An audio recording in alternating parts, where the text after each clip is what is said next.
तो गाइज जैसा कि पिछले पार्ट में हमने अभी तक देखा कि स्कार नीना और शू टकर दोनों को मार देता है और वहां से चला जाता है। अब इसके बाद हम एडवर्ड को देखते हैं और अपनी मॉम को एक एल्केमी का यूज करके बनाया गया एक घोड़ा दिखाता है और ये देखकर उसकी मॉम बहुत ज्यादा खुश हो जाती है और उसे शाबाशी देती है। बहुत बढ़िया बेटे, तुमने तो बहुत बढ़िया काम किया, तुम बिल्कुल अपने फादर जैसे हो। और उसकी मॉम उसी खतरनाक से ज़ोंबी में बदल जाती है और तभी अचानक से नीना और अलेक्जेंडर भी एडवर्ड के सामने आ जाते हैं और ये दोनों के दोनों फ्यूज होकर उसी काइमेरा में बदल जाते हैं। एडवर्ड चलो खेलते हैं। और तभी एडवर्ड की नींद खुल जाती है। भैया क्या आपने फिर से कोई बुरा सपना देखा? हाँ मैंने बहुत बुरा सपना देखा। अब इसके बाद ये दोनों सुबह सुबह ही रीजा से मिले आए होते हैं उसके ऑफिस में। एडवर्ड इससे शू टकर और नीना के बारे में पूछता है कि वो लोग कैसे हैं और उनके साथ अब क्या किया गया। लेकिन रीजा इन दोनों को बताती है मिस्टर शू टकर को एक ट्रायल पर ले जाने वाले थे लेकिन किसी ने उन दोनों को मार दिया। और ये सुनकर एडवर्ड और एल हैरान रह जाते हैं। क्या उसे किसने मार दिया? ये किसका काम है? उन दोनों को क्यों मारा? उनकी क्या गलती थी? और दूसरी तरफ ली और शहर के अंदर हम उसी प्रीस्ट को देखते हैं। ये तो मर गया था भाई, ये क्या कर रहा है इधर? दरअसल ये बंदा फेक है। अब गाँव के कुछ लोग इस बंदे पर भरोसा कर रहे होते हैं और कुछ लोग इसे गालियां दे रहे होते हैं और आपस में ही बेवकूफों की तरह लड़ रहे होते हैं जिसे लस्ट देखकर बहुत खुश हो रही होती है। अब प्रीस्ट उसके पास आता है और एल्केमी का यूज करके अपनी ओरिजिनल फॉर्म में आ जाता है और इसे लड़की को कोई देख लेता है ट्रांसफॉर्म होते हुए। और तभी लस्ट ग्लटनी को ऑर्डर देती है कि वो इस बंदे को खा जाए। क्या मैं इसे खा सकता हूँ? ये बहुत स्वादिष्ट लग रहा है। और ग्लटनी उस बंदे को खा जाता है। अब इसके बाद सीन शिफ्ट हो जाता है और रॉय बोलता है उसके चेहरे में स्कार है, हमें उसके बारे में अभी कुछ नहीं पता, वो क्या चाहता है, कहाँ से आया है। उसने अभी तक 5 स्ट्रीट एल्केमिस्ट्स को मार दिया है ना। और उसका नेक्स्ट टारगेट हो सकता है, कौन हो सकता है? ओह शिट, एल्ड्रिक ब्रदर्स, वो खतरे में है, ढूंढो उन्हें जल्दी। और इस तरफ हम एल्ड्रिक ब्रदर्स को दिखते हैं जो कि इस जगह पर आकर बैठे होते हैं। और एड बोलता है मुझे लगा था मैं एल्केमी को समझ चुका, मैं सभी रूल्स को जान चुका हूँ, लेकिन हमारी ये दुनिया भी कुछ रूल्स के साथ चलती है और डेथ भी इसी का एक पार्ट है। हमारे टीचर ने बात हमें बार बार समझाई थी, तुम्हें याद है ना एल? मुझे लगा था कि मैं समझ गया हूँ सब कुछ, लेकिन मैं कुछ नहीं समझा था, इसलिए मैंने मम्मी को फिर से बचाने की कोशिश की और अभी भी मैं वही सेम गलती दोबारा से रिपीट करने के बारे में सोच रहा हूँ। और इस वक्त एडवर्ड नीना और अलेक्जेंडर के बारे में ही सोच रहा होता है और तभी स्कार वहाँ पर पहुंच जाता है और एडवर्ड से पूछता है क्या तुम ही हो फुल मेटल अल्केमिस्ट? और ऐसा बोलकर ये बंदा अलग कर देता है। लेकिन तभी एल वहाँ पर आ जाता है और एडवर्ड को बचा लेता है और ये दोनों भाई अपनी जान बचाकर वहाँ से भागने लगते हैं। ये लोग एक सीढ़ी से नीचे उतर ही रोते कि तभी स्कार ऊपर वाली दीवार तोड़कर सीढ़ियों के नीचे आता है और बोलता है मैं तुम्हें बच के नहीं जाने दे सकता। और उन सीढ़ियों को तो भाग कर देता है। लेकिन किसी तरह से ये लोग अपनी जान बचाकर वहाँ से भाग जाते हैं और भागते भागते एक गली के अंदर चले जाते हैं। और तभी ये स्कार उनके सामने आ जाता है और एल्ड्रिक ब्रदर्स उस पर हमला करने के लिए आगे बढ़ते हैं। लेकिन स्कार अल्फोंसो की आधी बॉडी को उड़ा देता है और ये देखकर अब एड को बहुत ज्यादा गुस्सा जाता है और एल्केमी परफॉर्म करके अपने हाथ को एक चाकू में बदल लेता है और कहता है तुमने अच्छा नहीं किया, अब तुम मरने वाले हो। और एलो से भीख मांगता है एड यहाँ से भाग जाओ, ये तुम्हें मार डालेगा। और तभी स्कार उसके सामने आता है और उसके हाथ को तोड़ देता है। ये देखकर एडवर्ड को अपनी आंखों पर यकीन नहीं आता कि अभी क्या हुआ। स्कार ने एक ही झटके में इसके पूरे के पूरे हाथ को तोड़ दिया और तभी वहाँ पर पुलिस पहुंच जाती है। कार तुम्हारा खेल खत्म हुआ, यहीं पर रुक जाओ। और स्कार रुक जाता है और तब ये रीजा रॉय मस्टैंग को बोलती है और रॉय मस्टैंग पीछे जा, बारिश हो रही है, दिख नहीं रहा तेरे को? हैं तू तो फ्लेम्स वाला एल्केमिस्ट है ना, बेकार है तो यूजलेस है तू भाई, जाके बीजीएमआई खेल घर पे, तू तेरे बस की नहीं है कुछ। और ये दोनों आपस में बात कर ही रहे थे कि तभी आर्मस्ट्रांग वहाँ पर पहुंच जाता है पीछे से और उस पर हमला करने के लिए आगे बढ़ता है। लेकिन स्कार उसके अटैक को डॉज कर लेता है। अब आर्मस्ट्रांग एक पत्थर उठाता है, अपनी एल्केमी परफॉर्म करके उसे एक नुकीलेदार चीज में बदल देता है और अब इन दोनों में बहुत ही खतरनाक लड़ाई होनी शुरू हो जाती है। और आर्मस्ट्रांग स्कार को थोड़ा सा घायल करने में कामयाब हो जाता है और स्कार को रियलाइज हो जाता है कि ये आर्मस्ट्रांग से नहीं जीत सकता, इसे यहाँ से अभी भागना होगा। और तभी ये सभी लोग स्कार की आंखें देखते हैं और इसे देखने के बाद आर्मस्ट्रांग और रॉय दोनों देखकर हैरान रह जाते हैं और समझ जाते हैं कि ये तो एक इश्बालन है जो कि एक तरह की नस्ल है। और तब ये स्कार नीचे जमीन में एक गड्ढा बनाता है और सीवर के रास्ते से वहाँ से भाग जाता है। और आर्मस्ट्रांग सभी सोल्जर्स को ऑर्डर देता है और यहाँ से बचकर भागना नहीं चाहिए, पूरी सिटी में नाकाबंदी लगा दो, सभी को स्कार के बारे में बताओ कि एक इश्बालन हमारी कंट्री में आ चुका है। अब इसके बाद एडवर्ड जल्दी से अल्फोंसो के पास जाता है जो कि बहुत ज्यादा घायल होता है और अल्फोंसो एडवर्ड को एक जोरदार मुक्का मारता है और उसे कहता है बेवकूफ कहीं के, मैंने तुम्हें कहा था ना यहाँ से भाग जाओ, तुम भागे क्यों नहीं? और तभी अल्फोंसो का एक हाथ टूट जाता है और बोलता है ये देखो मेरे बेवकूफ भाई की वजह से क्या हुआ, मेरा एक और हाथ टूट गया। अब इसके बाद हमें इश्बालन के बारे में बताया जाता है। ईस्ट की तरफ एक छोटा सा ट्राइब होता है जिसे इश्बालन्स कहा जाता है और 13 साल पहले मिलिट्री ने एक छोटी सी इश्बालन बच्ची को मार दिया था और उस दिन के बाद से सिविल वॉर शुरू हो गई मिलिट्री और इश्बालन्स के बीच में। और ये वॉर इतनी ज्यादा खतरनाक थी कि ये ईस्ट में चारों ओर फैल गई और 7 साल की खतरनाक लड़ाई के बाद मिलिट्री ने ये डिसाइड किया कि इश्बालन्स को पूरी तरह से खत्म कर दिया जाए और उस दिन के बाद से सभी इश्बालन्स को खत्म कर दिया गया। और ये जो बंदा स्कार है ये वहाँ का सोल सर्वाइवर है और ये बंदा वापस आ चुका है अपनी ट्राइब की मौत का बदला लेने, इसलिए बंदा सभी के सभी स्टेट एल्केमिस्ट्स को मार रहा है। अब इसके बाद हम एक लड़की को देखते हैं जो कि कुछ प्रोस्थेटिक लेग्स बना रही होती है। इस लड़की का नाम है विंड्री। और अगली सुबह हम एडवर्ड को देखते हैं जो कि ट्रेन के अंदर बैठकर कहीं पर जा रहा होता है और माइस ह्यूज जाते जाते एडवर्ड से कहता है अरे यार एडवर्ड, सारे बिजी थे यार इसलिए मैं ही आ पाया तुम्हें छोड़ने, है ना, सॉरी यार। तभी एडवर्ड से बोलता है अरे कोई नहीं ठीक है, पर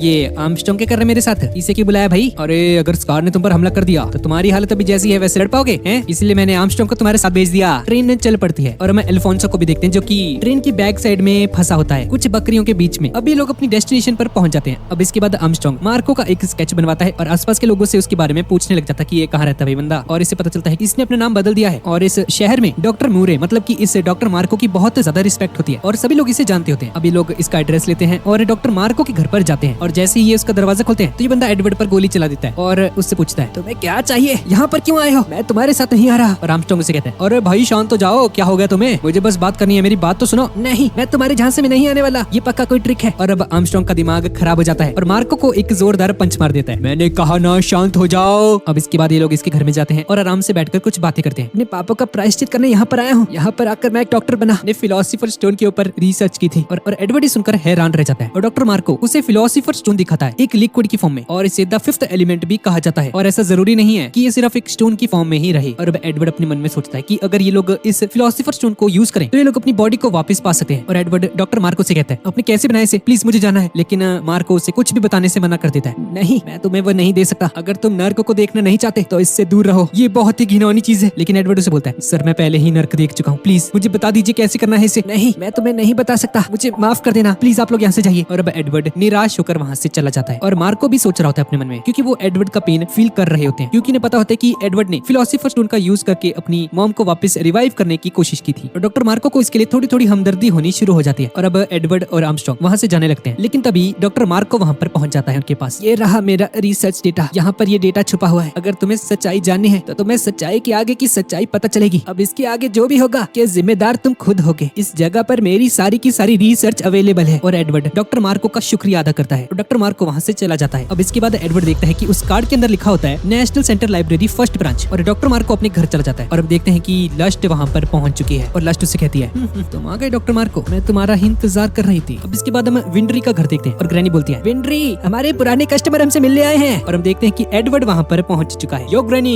क्या हाल है। और विंड्री उसे देखकर बहुत ज्यादा खुश हो जाती है। अब इसके बाद ये लोग उसके घर जाते हैं और विंड्री देखते हैं कि एडवर्ड की आंख बहुत ज्यादा खराब है और ये देखकर बहुत ज्यादा परेशान हो जाती है। भाई क्या हालत है, ये कौन सी जंग लड़के आया भाई तू। अरे हाँ माफ करना यार, थोड़ा सा टूट गया नहीं, थोड़ा टूटा है। और अब ग्रैनी एड का पैर दिखती है और कहती है कि अरे तुम्हारा पैर भी थोड़ा सा एडजस्ट करना पड़ेगा। और एडवर्ड इस विंड्री को देखकर ब्लश कर रहा होता है, भाई कुछ तो चल रहा है दोनों में। और अब ग्रैनी उसका पैर ठीक करने लगती है। आर्मस्ट्रांग भी पीछे खड़ा होता है और आर्मस्ट्रांग उस विंड्री के बारे में पूछता है और हमें पता चलता है कि इस विंड्री के पेरेंट्स जो थे वो इश्बालियन वॉर में मारे गए थे। उसके पेरेंट्स सर्जन हुआ करते थे और जब डॉक्टर्स की जरूरत पड़ी बैटलफील्ड में तो वो इश्बाल वॉर के अंदर गए और वहाँ पर वो शहीदी को प्राप्त हो। आर्मस्ट्रांग उसे एड के बारे में भी पूछता है और ग्रैनी उसे बताती है कि जिस दिन एडवर्ड को एक स्टेट एल्केमिस्ट की पोजीशन मिल गई थी तो उसी दिन उसने अपने घर को जला दिया था ताकि वो वापस कभी पीछे मुड़कर ना देखे। और इसके बाद हम रात का सीन देखते हैं जहाँ पर विंड्री पूरी रात काम कर रही होती है और एडवर्ड इसे परेशान कर रहा होता है। क्या बात है, बढ़िया काम कर रही है तो शाबाश। और अब पूरे 2 दिन बाद विंड्री उसकी आर्म को रिपेयर कर देती है। माफ करना मुझे थोड़ी सी देर हो गई, लेकिन अभी पूरी तरह से रेडी है। और अब थी एल की बारी। एल का भी आधा शरीर गायब हो चुका होता है और अब एडवर्ड अपनी एल्केमी परफॉर्म करता है और एल्फोंसो को एकदम चकाचक बना देता है फिर से। अब इसके बाद एड और एल्फोंसो दोनों फाइट की प्रैक्टिस करने लग जाते हैं और अगली सुबह ये दोनों निकलने के लिए तैयार हो जाते हैं। और जाते जाते ये ग्रैनी का शुक्रिया अदा करता है। शुक्रिया ग्रैनी, विंड्री कहाँ पर है। और ग्रैनी उसे बताती है कि पिछले कुछ रातों से विंड्री सो नहीं रही थी, इसलिए वो थक कर बेचारी सो रखी है अभी। क्या मैं उसे उठा दूं। लेकिन एड उसे बोलता है नहीं रहने दीजिए, कोई बात नहीं। और तभी विंड्री वहाँ पर आती है और बोलती है एड एल अपना ध्यान रखना और ध्यान से जाना। और एडवर्ड उससे बोलता है अरे हाँ थैंक यू। और एडवर्ड पीछे की तरफ मुड़ जाता है और अपना सर खुजाने लगता है, ये पक्का ब्लश कर रहा है भाई। और एडवर्ड उसे ओके बोलकर वहाँ से चला जाता है। अब इसके बाद हम एडवर्ड को देखते हैं जो कि चिल्ला रहा होता है क्योंकि मार्को का जो रिसर्च डेटा होता है वो पूरी तरह से डिस्ट्रॉय हो चुका होता है। और हम लस्ट को देखते हैं जो कि बिल्डिंग की छत के ऊपर चढ़ी होती है और ये काम लस्ट का होता है। इस लड़की ने पूरा का पूरा रिसर्च डेटा मिटा दिया ताकि वो रिसर्च पेपर्स एल्रिक ब्रदर्स के पास ना पहुंच पाए। और तभी ग्लटनी बोलता है मैं उसे सूंघ सकता हूँ, उस इश्बालन की वो खुशबू मुझे मिल गया। और तभी हम स्कार को देखते जो कि सीवर में घूम रहा होता है अपनी जान बचाते हुए। और तभी उसके पैरों के नीचे से कुछ चूहे भागने लगते हैं। ये पीछे मुड़कर देखता है और इसके पीछे ग्लटनी होता है। अचानक से ये आगे बढ़ने लगता है और स्कार को खाने के लिए आगे बढ़ता है, लेकिन स्कार अपनी एल्केमी की हेल्प से ग्लटनी का हाथ तबाह कर देता है। लेकिन तभी लस्ट इसके पीछे आती है और इस पर अटैक कर देती है और स्कार का रिएक्शन टाइम बहुत स्लो होता है और वो इसके इस अटैक को डॉज नहीं कर पाता और वहाँ पर एक जोरदार धमाका हो जाता है। और इस तरफ हम रीजा को देखते हैं और वो बोलती है कि जब से एल्रिक ब्रदर्स की फाइट स्कार से हुई है वो तब से गायब है, शायद से वो ये सिटी छोड़कर ही जा चुका है। और तभी एक सोल्जर आकर रिपोर्ट देता है कि मार्ले रिवर के पास एक धमाका हुआ है। इसके बाद ये सभी लोग मार्ले रिवर के पास पहुंचते हैं जहाँ पर रीजा को एक जैकेट मिलती है जो कि स्कार की होती है। इसके बाद रीजा बोलती है कि जैक को देखकर ऐसा लगता है कि जैसे उसका खून बहुत ज्यादा बह चुका है और अब उसकी हालत बहुत ज्यादा खराब हो चुकी होगी। और रॉय बोलता है कि जब तक हम इसकी बॉडी नहीं मिल जाती हम शांति से नहीं बैठ सकते। और तभी हम ग्लूटनी और लस्ट को देखते हैं जो कि ऊपर से खड़े हुए ये सब कुछ देख रहे होते हैं। और रॉय मुस्टैंग बोलता है मुझे जब तक उसकी बॉडी नहीं मिल जाती तब तक मैं अपने आप को शांत नहीं कर सकता। इसके बाद हम आर्मस्ट्रांग और एल्रिक ब्रदर्स को देखते हैं जो कि उसी रिसर्च लैब में आए होते हैं, लेकिन वहाँ पर सब कुछ तबाह हो चुका होता है। और तभी रोज वहाँ पर आ जाती है और बोलती है हेलो सर, हमें हेडक्वार्टर से ऑर्डर मिले हैं कि आज से हम आपके बॉडीगार्ड हैं। अब इसके बाद सभी लोग गाड़ी में बैठ जाते हैं और रोज उसे बताती है कि लाइब्रेरी का जो डेटा है वो शायद पूरी तरह तरह से तबाह नहीं हुआ है, क्योंकि एक लड़की वहाँ पर होती थी जो कि सभी के सभी डेटा को बहुत संभाल कर रखती थी। इसके बाद ये सभी लोग उस लड़की के घर में पहुंच जाते हैं, जो कि घर नहीं होता बल्कि किताबों का एक पहाड़ होता है बहुत बड़ा, और ये सभी लोग उस लड़की को ढूंढने लग जाते हैं। और तभी इन्हें एक आवाज सुनाई देती है, क्या कोई है, प्लीज मेरी हेल्प करो, मैं यहाँ पर दबी हुई हूँ। और तभी अल्फोंसो देखता है कि किसी का हाथ एक बुक के नीचे दबा हुआ है। और अभी इसके बाद ये सभी लोग मिलकर खुदाई करते हैं और उसे बाहर निकालते हैं। और इस लड़की का नाम है सिस्टा, और बोलती है, अरे माफ करना यार, मैं बुक से टकरा गई थी और ये पूरा का पूरा पहाड़ मेरे ऊपर गिर गया। और एडवर्ड उससे पूछता है कि उसे मार्को के रिसर्च पेपर्स चाहिए। और ये लड़की बोलती है, टीम मार्को, हाँ, अरे हाँ, मुझे याद आ गया, मुझे सब कुछ याद है, मार्को का पूरा डॉक्यूमेंट मैंने ही तो लिखा था, मुझे पूरी तरह से याद है। जिसे सुनने के बाद एडवर्ड बहुत ज्यादा खुश हो जाता है और उसके करीब जाकर बोलता है, क्या बात कर रही हो तुम, सच्ची? और सिस्टा उसे बताती है, अरे हाँ, मैं जो भी बुक पढ़ती हूँ ना, मुझे अच्छे से याद हो जाती है वो, अगर तुम चाहो तो मैं उसे दोबारा से लिख सकती हूँ तुम्हारे लिए। और एडवर्ड सुनकर बहुत खुश हो जाता है और बोलता है, अरे शुक्रिया यार तुम्हारा। और इसके बाद हम देखते हैं कि सिस्टा ने 5 दिन के अंदर ही डॉक्टर मार्को का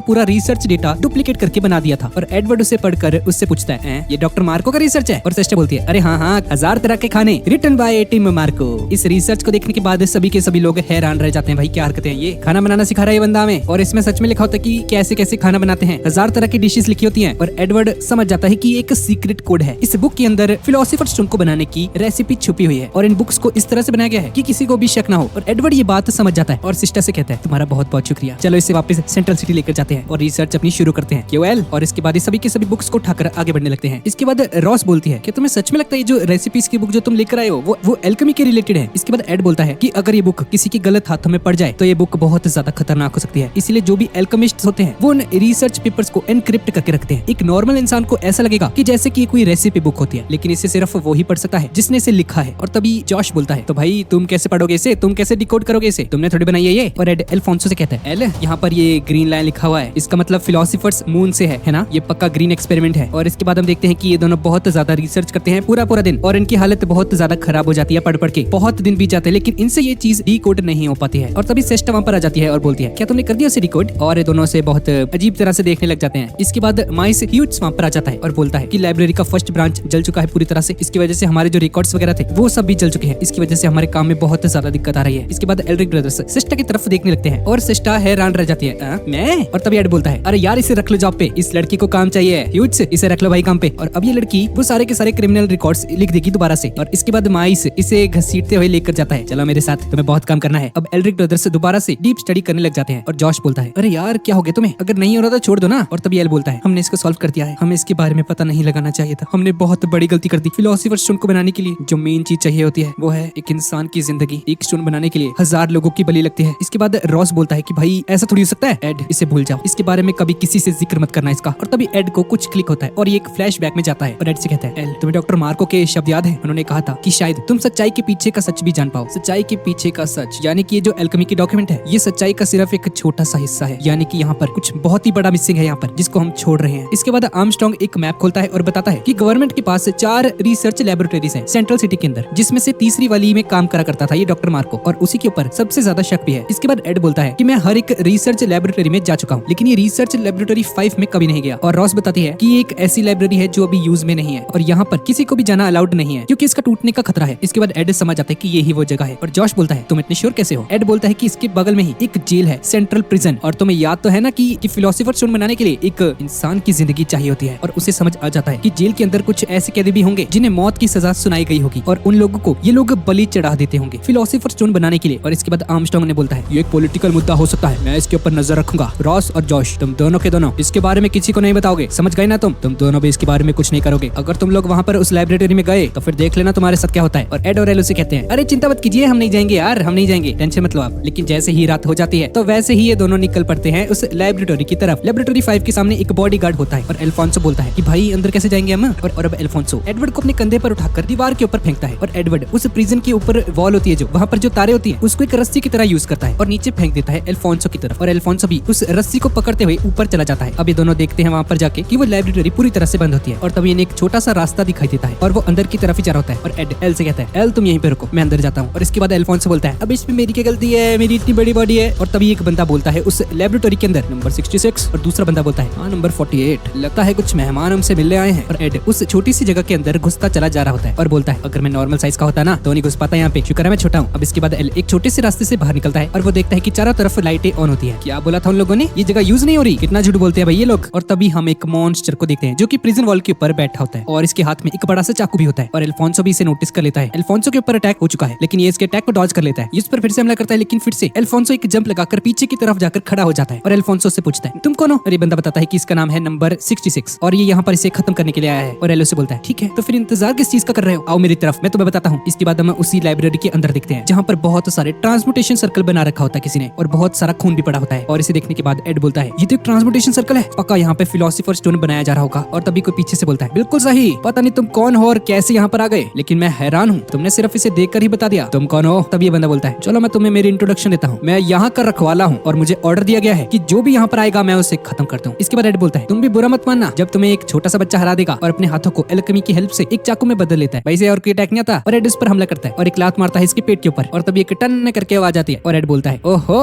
तो तुम भी अंदर से खाली हो, तुम्हारे पास भी तुम्हारी बॉडी नहीं है। और बोलता है अच्छा तो तुमने पहचान ही लिया। इसके बाद नंबर 48 बोलता है लगता है मुझे फिर से खुद को परिचित करना होगा तुमसे, पहले मेरे पास एक बॉडी हुआ करती थी और मैं एक सीरियल किलर था, मेरा नाम था द स्लाइसर। इसके बाद एड बोलता है एक बात बताओ यहाँ पर फिलोसोफर स्टोन बनाया जाता है ना क्रिमिनल्स की बलि चढ़ाकर, लेकिन बंदा बोलता है नहीं मैं इसके बारे में तुझे कुछ नहीं बता सकता, मेरी स्किल्स की वजह से मुझे यहाँ पर रखा गया है ताकि मैं यहाँ की निगरानी कर सकूं। इसके बाद एड बोलता है तो तुम्हारे आर्मर के अंदर एक सील भी होनी चाहिए है ना, बिल्कुल सही, और अपना सर खोल के दिखाता है जिसके अंदर एक ब्लड सील होती है और ये बोलता है अगर तुम इसे खत्म कर दोगे तो फिर तुम जीत जाओगे। और दूसरी तरफ हम उन दोनों बॉडी गार्ड्स को देखते हैं और वो देखते हैं कि एड और एल वहाँ से भाग चुके हैं और अब इनकी नौकरी पक्का गई भाई, आर्मस्ट्रांग नहीं छोड़ने वाला इन्हें, गए भाई ये लोग। अब इसके बाद हम स्लाइसर और एडवर्ड को लड़ते हुए देखते हैं जहाँ पर स्लाइसर अटैक करता है एडवर्ड के ऊपर, एडवर्ड इसे डॉज करता है लेकिन इसकी वजह से इसके शोल्डर में कुछ गड़बड़ हो जाती है और तभी स्लाइसर इस पर फिर से हमला कर देता है और अचानक से ही स्लाइसर इसके पेट के ऊपर एक लात मारता है और एडवर्ड को नीचे गिरा देता है और इसके कंधे पर एक हमला करके काट देता है। वहाँ पर एडवर्ड बहुत ज्यादा थक चुका होता है लेकिन स्लाइसर बिल्कुल भी नहीं रुकता और उस पर लगातार हमले कर रहा होता है। अब एडवर्ड नीचे गिर जाता है और स्लाइसर भी अपनी तलवार को नीचे जमीन पर गाड़ देता है और बोलता है तुम तो एक छोटे मंकी जैसे लगते हो मुझे। और एडवर्ड से बोलता है अबे ओ मंकी किसे कह रहा है तू रुक जा बेटे,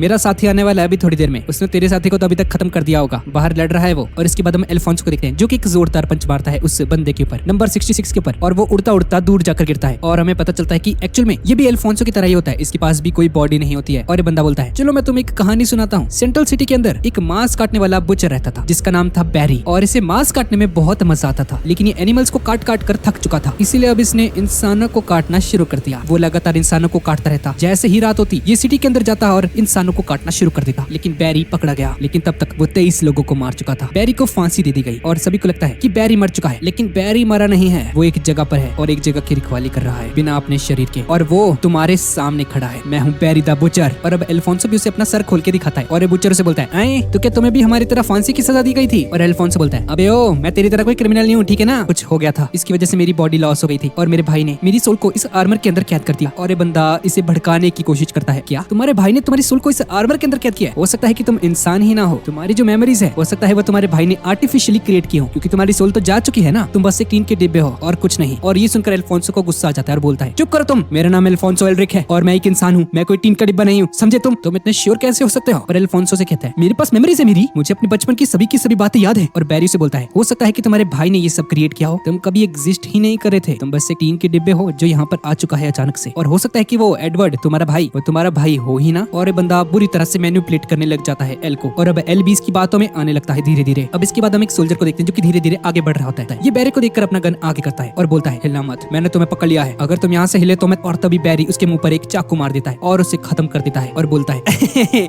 देखा तुमने, मुझे बहुत मजा आता है इंसानों को मारने में। और इसके बाद हम एडवर्ड और उस स्लाइसर को देखते हैं कि तुम्हारा छोटा भाई सच में इतना ताकतवर है क्या? तो फिर तो मुझे तुम्हें जल्दी से खत्म करना होगा और उसके पास जाना होगा फाइट के लिए। और इसके बाद एड बोलता है एल अभी, और इसके बाद ये पीछे मुड़ जाता है और इसका फायदा उठाता है और एडवर्ड इसके ऊपर हमला करके इसकी गर्दन को उड़ा देता है। और अब स्लाइसर बोलता है मेरा ब्लड सील अभी तक टूटा नहीं है, आओ मुझे खत्म कर दो। और एड से बोलता है पहले मेरे कुछ सवालों का जवाब दे मुझे, फिलोसोफर स्टोन के बारे में तुम्हें जितनी भी नॉलेज है मुझे सब कुछ चाहिए, वो जल्दी बोलना शुरू करो भाई, जल्दी ताबी दे भाई, कितने नखरे करता है तू कुड़ियों की तरह, हार चुका भाई तू, अब तो एक्सेप्ट कर ले यार। और तभी स्लाइसर बोलता है किसने कहा कि मैं हार गया? और तभी हम देखते हैं कि स्लाइसर के पीछे उसकी बॉडी तलवार लेके एडवर्ड पर हमला कर देती है और एडवर्ड इस बार उसकी इस अटैक को डॉज नहीं कर पाता और उसकी पीठ पर कट लग जाते हैं। और तभी स्लाइसर बोलता है अरे यार मैं तुम्हें बताना तो भूल ही गया, हम 2 भाई थे और हम मिलकर क्राइम किया करते थे। और एड बोलता है क्या एक बॉडी में 2 इंसान, ये तो चीटिंग है भाई। और हमें पता चलता है कि इस मॉन्स्टर की 2 बॉडीज होती है, एक बॉडी इसके शरीर को कंट्रोल करती है और एक इसके माइंड को। और तभी स्लाइसर इसके पेट के ऊपर एक मुक्का मारता है और एड को दीवार के ऊपर चिपका देता है और तभी इसके दिमाग में एक पल के लिए स्कार आता है। और जैसे ही इस पर हमला करने वाला होता है तो एडवर्ड बिल्कुल स्कार की तरह ही इसके ऊपर एल्केमी परफॉर्म करता है और इसके 2 टुकड़े कर देता है और इसे हरा देता है। और दूसरी तरफ हम अल्फोंसो और इस बुचर को देखते हैं जहाँ पर बैरी बोलता है क्या हुआ कठपुतली कहीं के, अपने भाई के इशारों पर चलते हो तुम? और अल्फोंसो से बोलता है मैं कोई कठपुतली नहीं हूँ, समझे तुम? और बैरी बोलता है है, क्या तुम श्योर हो कि तुम एक इंसान हो? तुम चाहो तो चेक कर सकते हो, तुम्हारे अंदर भी एक ब्लड सील होगा, उसे मिटा दो। अगर तुम मर गए तो इसका मतलब है कि तुम एक इंसान थे, और अगर नहीं तो इसका मतलब है कि तुम एक कठपुतली थे। और अल्फोंसो से बोलता है, नहीं मैं ऐसा कुछ नहीं करने वाला। और दूसरी तरफ ये स्लाइसर एडवर्ड को सब कुछ बताने के लिए मान जाता है कि फिलोसोफर स्टोन किसने बनाया था और इस जगह को गार्ड करने के लिए इसे किसने भेजा था। और तभी वहाँ पर आता है कोई, और उसके अंदर से 2 टेंटिकल्स निकल कर आते हैं जो सीधा अंदर घुस जाते हैं इस स्लाइसर के सर के अंदर। और हम देखते हैं कि कोई और नहीं बल्कि लस्ट होती है। लस्ट बोलती है, नंबर 48,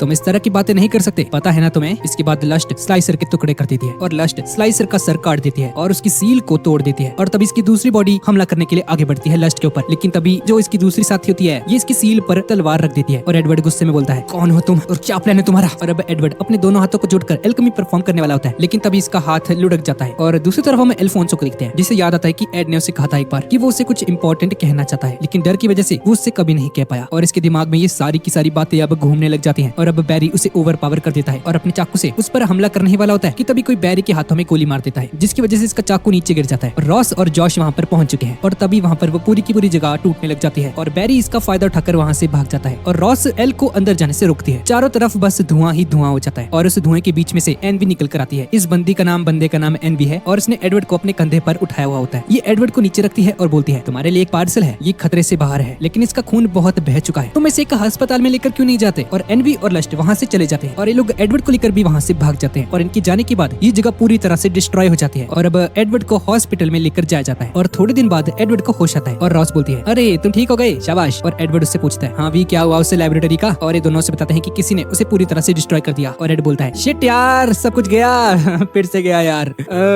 मैं सच के जाने की बहुत करीब था। इसके बाद रॉस और ग्रॉस एक दूसरे को देखते हैं और दोनों एक साथ बोलते हैं, फुल मेटल अल्केमिस्ट एडवर्ड, हम जो कुछ भी अभी करने वाले हैं उसके लिए हमें पहले से ही माफ कर देना। और अचानक से ही रॉस इसके मुंह के ऊपर जोरदार थप्पड़ मारता है, ये क्या करा भाई इन्होंने। और रॉस बोलती है, जो तुम्हारे मन में आता है हमेशा वही करते हो, अगर कुछ गड़बड़ी हो जाती तो तुम मर भी सकते थे, सब कुछ तुम अकेला ही करना चाहते हो, तुम्हें तुम्हारे दोस्तों के ऊपर भी थोड़ा भरोसा करना चाहिए यार, बस इतना ही, हमें माफ कर देना, हमने आपसे जो कुछ भी कहा उसके लिए हमें माफ कर देना एडवर्ड, आगे से ऐसा कभी कुछ नहीं होगा। और ऐसा बोलकर ये दोनों थोड़ा सा रिलैक्स करते और बेड उन दोनों से पूछता है, हाँ तो अल्फोंसो कहाँ पर है। और रॉस से बोलता है, अरे तुम चिंता मत करो, मैं उसे पहले ही डांट चुका हूँ। और हम देखते हैं कि इसने एल को एक थप्पड़ मारा होता है जिसकी वजह से इसका हाथ सूज जाता है और इसके हाथ में से एक लाइट निकल रही होती है। और अब इसके बाद एडवर्ड विंड्री को कॉल लगाता है और उससे कहता है, हाँ भी विंड्री, थोड़ी सी गड़बड़ होगी ना, तुझे आना पड़ेगा यहाँ पे सेंट्रल में, मेरा जो कंधा था ना वो टूट गया यार फिर से, सॉरी यार, उंगलियां तो काम कर रही हैं लेकिन मैं इसे उठा नहीं पा रहा हूँ। और तभी विंड्री को याद आता है कि एक्चुअल में ये एक बोल्ट लगाना भूल गई थी ऑटोमेल आर्म के ऊपर। एडवर्ड से बोलता है, हाँ मैं वो ना एक जंग में था तो इसलिए हो गया वो, सॉरी। और विंड्री उस पर बहुत ज्यादा गुस्सा हो जाती है और बोलती है, तेरी ऐसी की तैसी, फिर से तूने लड़ाई करने के लिए ले आई ऑटोमेल है, मैं पागल हूँ जो पूरा पूरा दिन तेरे को बना के देती हुई है। और एडवर्ड अपने फोन को दूर पकड़ लेता है, इतनी जोर से चलाती है भाई ये। अब इसके बाद जॉश एडवर्ड को एल के पास लेकर जाता है और एड देखता है कि अल्फोंसो एक जगह पर बैठा हुआ है और बहुत उदास दिख रहा होता है। एड से बोलता है, अल्फोंसो क्या हुआ भाई। और अल्फोंसो उसकी तरफ देखता है और बोलता है, हाँ भैया मैं आपसे मिलता हूँ थोड़ी देर में। और एड से बोलता है, ठीक है भाई। और रॉस इसे इसके रूम के अंदर लेकर जाता है। इसके बाद एड के पैर से एक खिलौने वाला रोबोट आकर टकरा जाता है और इसके बाद एक छोटा बच्चा आता है वहाँ पर और इसे उठाता है खिलौने को और लेकर चला जाता है। और हम देखते हैं कि इस अल्फोंसो के मन में अभी भी वही बातें चल रही होती हैं जो उस बूचर ने सिखा था कि शायद तुम्हारे भाई ने तुम्हें बनाया होगा एक पपेट की तरह और तुम्हें बस एक कठपुतली की तरह यूज कर रहा है। इसके बाद हम रेलवे स्टेशन का सीन देखते हैं जहाँ पर विंड्री पहुंच चुकी है एडवर्ड की आर्म को रिपेयर करने के लिए। और देखते हैं कि आर्मस्ट्रांग उसके सामने होता है और चारों तरफ देखकर बोलती है, अरे एड और एल नहीं दिख रहे। और आर्मस्ट्रांग से बताता है, तो तुम उन दोनों बेवकूफ भाइयों को ढूंढ रही हो। और आर्मस्ट्रांग से बताता है कि एडवर्ड इस वक्त अस्पताल में है और विंड्री हॉस्पिटल पहुंच जाती है। और एड से देखकर बहुत ज्यादा घबरा जाता है, भाई इतनी जल्दी कैसे आ गई है, तुम तो बहुत जल्दी आ गई, ये कैसे हो गया। और सभी लोग एडवर्ड की तरफ देखने लग जाते हैं और एड से बोलता है, अरे यार माफ कर दो यार, मेरी गलती है, ये मैंने तोड़ दिया, इसे ज्यादा यूज कर लिया था। और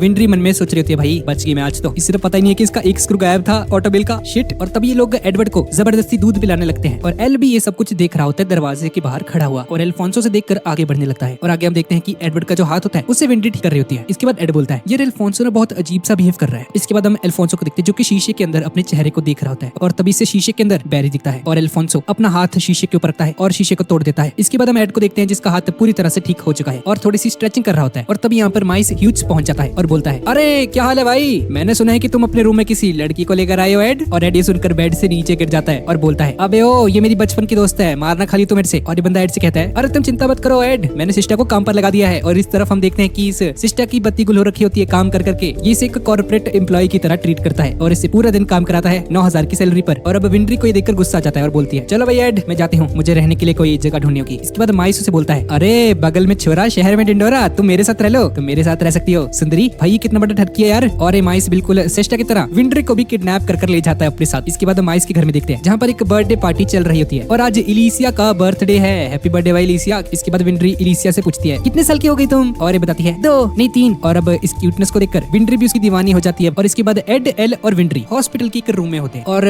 आपस में कुछ बात कर रहे होते हैं। और तभी अल्फोंसो चिल्लाकर बोलता है मैंने ये बॉडी नहीं मांगी थी, मुझे ऐसा कभी नहीं बनना था। और एड उसे बोलता है मुझे माफ कर देना एल, ये सब कुछ मेरी वजह से ही तो हुआ, मेरी वजह से ही तुम ऐसे बने, लेकिन मैं वादा करता हूँ कि मैं तुम्हें बहुत ही जल्द तुम्हारी बॉडी तुम्हें वापस। और तभी अल्फोंसो चिल्लाकर बोलता है तुम हमेशा ही ऐसे बोलते हो, तुम मुझे गारंटी देते हो कि तुम मुझे मेरी बॉडी वापस कर दोगे, लेकिन मैं कैसे भरोसा रखूं तुम पर, मैं बस एक खाली खोखला टीन का डिब्बा हूँ जो तुम्हारे इशारों पर चलता है। ऐसा भी तो हो सकता है कि जो मेरे अंदर मेमोरीज है वो तुम ही ने बनाई हो। तुमने मुझसे कहा था ना तुम मुझसे कुछ कहना चाहते हो, मुझे लगता है कि मैं जानता हूँ तुम मुझसे क्या कहना चाहते थे। तुम यही कहना चाहते थे ना कि तुमने मुझे एक आर्टिफिशियल सोल की तरह बनाया है और मैं एक फेक हूँ, असली में मैं कभी एक इंसान था ही नहीं। और तुम्हारे इस काम में विंड्री और वो ग्रैनी भी मिले हुए हैं, है ना एड, यही बात है ना। और तभी एड अपने टेबल को जोर से पटकता है और बहुत शांति से बोलता है क्या तुम्हें कुछ और भी कहना है, अगर कहना है तो तुम कह सकते हो। और इतना बोलकर एड वहाँ से जाने लगता है। विंड्री उसको रोकने की कोशिश करती है लेकिन एड उसकी कोई बात नहीं सुनता। इसके बाद विंड्री कमरे के अंदर वापस जाती है और एक वेपन उठाकर एल के मारती है और उसके सर को पीट देती है, जिसे देखने के बाद माइस, रॉस और जॉश बुरी तरह से हैरान हो जाते हैं। और अल्फोंसो से पूछता है ये किस लिए था, और विंड्री रोने लग जाती है और फिर से उस रेंच को इसके सर पे देकर मारती है और बोलती है बेवकूफ कहीं के, तुम्हें पता भी है एड को कैसा फील हो रहा होगा। एड को हमेशा डर लगता है ये पूछने से कि कहीं तुम उससे नफरत तो नहीं करते। इसके बाद हम एक फ्लैशबैक में जाते हैं जहाँ पर एड बोलता है ये मेरी गलती है, सब मेरी गलती है, मेरी वजह से ही अल्फोंसो ना खा सकता है, ना सो सकता है, ना पेन को फील कर सकता है, वो किसी चीज को महसूस नहीं कर सकता, ये सब मेरी गलती है। और मुझे पता है वो इसके लिए मुझे कभी माफ नहीं करेगा और वो मुझसे नफरत करता है, वो पक्का मुझसे नफरत करता होगा। ये तुम क्या बोल रहे हो अल्फोंसो, ऐसा नहीं है, तुम ऐसे मत सोचो एडवर्ड, तुम मुझसे खुद क्यों नहीं पूछ लेते। नहीं ग्रैनी मुझे डर लगता है, मुझे उससे पूछने में डर लगता है। और एडवर्ड रोने लग जाता है और इस तरफ प्रेजेंट में विंड्री बार बार इसे उसी औजार से पीट रही होती है और बोलती है तुम्हें सच में लगता है वो एक फेक भाई बनाएगा अपनी जान की बाजी लगाकर। और अब एल एड के पास जाता है और उससे बोलता है भैया हमने बहुत दिनों से प्रैक्टिस नहीं की, चलो थोड़ा सा लड़ते हैं। और अब एडवर्ड अपने जूते खोलता है और सीधा अल्फोंसो के साथ बैठ जाता है और अल्फोंसो से बोलता है अरे भैया रुक जाइए, आराम से, आपको चोट लगी है, आपकी घाव अभी तक भरे नहीं है। लेकिन एडवर्ड उसकी कोई बात नहीं सुनता और उस पर लगातार हमले करने लग जाता है और अचानक से ये अल्फोंसो के ऊपर एक पर्दा गिरा देता है और उसे एक लात मार के नॉकआउट कर देता है और बोलता है मैं जीत गया, मैंने पहली बार अपनी लाइफ में तुम्हें हरा दिया अल्फोंसो। इसके बाद एड बोलता है अल्फोंसो से हम हमेशा से ऐसे लड़ते हैं, तुम्हें याद है ना अल्फोंसो। और अल्फोंसो बोलता है हाँ भैया तुम्हें पता है ना हम कितने बेकार रीजंस के लिए लड़ते थे, जैसे कौन आज बेड के ऊपर सोएगा, हम कितने बेवकूफ थे, हम रेन रिवर के पास खेला करते थे जहाँ पर तुमने मुझे धक्का मार दिया था। और अल्फोंसो बोलता है हाँ भैया मुझे याद है, और जब हमारी ट्रेनिंग हो रही थी तो मास्टर ने हमें इतना ज्यादा मारा था कि हम मरने की हालत में हो गए थे। हम तो विंड्री से शादी करने के लिए भी लड़ चुके हैं, है ना। तुम्हें विंड्री पसंद है ना। क्या इस बारे में तो मुझे कुछ नहीं पता। और अल्फोंसो बोलता है हाँ मैंने उसे प्रपोज किया था लेकिन उसने मुझे ना बोल दिया। और एड बोलता है अल्फोंसो क्या तुम्हें ये सब कुछ एक झूठ लगता है, क्या तुम्हें सच में लगता है कि ये सब मैंने आर्टिफिशियली क्रिएट किया होगा। और अल्फोंसो एल से माफी मांगता है और कहता है मुझे माफ कर देना भैया। और एड उसे बोलता है मुझे पता है तुम अपनी बॉडी को वापस पाना चाहते हो, मैं अपनी पूरी कोशिश कर रहा हूँ एल, मुझ पर यकीन करो, हमें अपनी बॉडीज वापस चाहिए और इसके लिए हम कुछ भी करने को तैयार है, हमें फिजिकली और मेंटली स्ट्रॉन्ग होना पड़ेगा एल, और इसके लिए अगर मुझे दूध भी पीना पड़े तो मैं उसके लिए भी रेडी हूँ। चलो एल एक साथ ताकतवर बनते हैं। और इसके बाद ये दोनों भाई फिस्ट बम करते हैं और वापस एक दूसरे से दोस्ती कर लेते हैं। और विंड्री और माइस भी इन दोनों को छत से खड़े हुए देख रहे होते हैं। अब इसके बाद हमें स्कार को दिखाया जाता है। स्कार एक घर में होता है और बहुत ज्यादा जख्मी होता है और इसके पास एक छोटा बच्चा और एक बूढ़ा आदमी बैठा होता है। और छोटा बच्चा बोलता है अरे डैडी ये देखो उठ गया ये। और स्कार से बोलता है मैं कहाँ पर हूँ। और बूढ़ा आदमी उसे बताता है तुम इस वक्त सेंट्रल सिटी से बहुत दूरी में हो। और हमें पता चलता है कि ये भी इशबालेंस होते हैं, मतलब कि स्कार के जैसे और भी लोग हैं इशबालेंस। और स्कार उससे पूछता है एक मिनट आप तो इशबालन हो, ये कैसे हो सकता है, मुझे तो लगा था सिर्फ मैं ही बचा हूँ, क्या इस जगह पर और भी इशबालेंस रहते हैं। हाँ बच्चे यहाँ पर बहुत सारे रहते हैं, ये एक गंदी सी जगह है लेकिन उस सिटी से तो बहुत बेहतर है क्योंकि भगवान इशवाला ने हमसे कहा है पूरी दुनिया उनकी हथेली में है। इसके बाद स्कार उठने की कोशिश करता है लेकिन ये बच्चा बोलता है अरे आप उठने की कोशिश मत करो, आप एक गटर के अंदर बह रहे थे और आपको बहुत चोट लगी थी इसीलिए हम आपको यहाँ पर ले आए। और तभी स्कार को याद आता है कि इसे लस्ट ने अटैक करके घायल कर दिया था। इसके बाद स्कार बोलता है क्या मेरा राइट हैंड अभी भी सही सलामत है। और तभी हम एक फ्लैशबैक को देखते हैं जहाँ पर इशबालियन वॉर चल रही होती है और मिलिट्री और इशबालियंस में बहुत खतरनाक लड़ाई हो रही होती है। और अब इसके बाद हम एड को देखते हैं जिसके हाथ में एनवीकाई की ड्राइंग होता है। ये कैसी ड्राइंग है भाई, एक मिनट यार पानी पी लेता हूँ, गला खराब हो रहा है। और आर्मस्ट्रांग और माइस दोनों को बताता है कि मुझे बस इतना ही याद है कि इस बंदे ने मेरे को आखिरी बार कूटा था, इसके आगे का मुझे कुछ भी याद नहीं। और इस तरफ हम जॉश को देखते हैं जो कि ये सारी बातें सुन रहा होता है। और तभी किंग ब्रैडली वहाँ पर आ जाता है और ये देखकर बहुत ज्यादा हैरान हो जाते हैं लोग, भाई किंग ब्रैडली आ गए यहाँ पे। और इस वक्त ये लोग इस कमरे को गार्ड कर रहे हैं ताकि यहाँ पर कोई और ना आ सके। और किंग ब्रैडली से बोलता है सर्जेंट जॉश कैसे हो तुम, मैंने सुना है कि फुल मेटल अल्केमिस्ट यहीं पर आराम कर रहा है, मैं उसे देखने के लिए यहाँ पर आया हूँ। और रॉस बोलती है अरे हाँ यहीं पे है वो, कौन है तुम, क्या करना है तुम्हें। लेकिन इसे कोई भी अंदाजा नहीं होता कि ये किंग ब्रैडली है। और जैसे ही इसकी आंखें खुलती है तो ये बहुत ज्यादा हैरान हो जाती है, अरे सर सॉरी सॉरी सॉरी। और अंदर आर्मस्ट्रांग बोल रहा होता है मैं काम करता हूँ मास्टर चेंबर के अंदर जाकर कुछ डॉक्यूमेंट्स को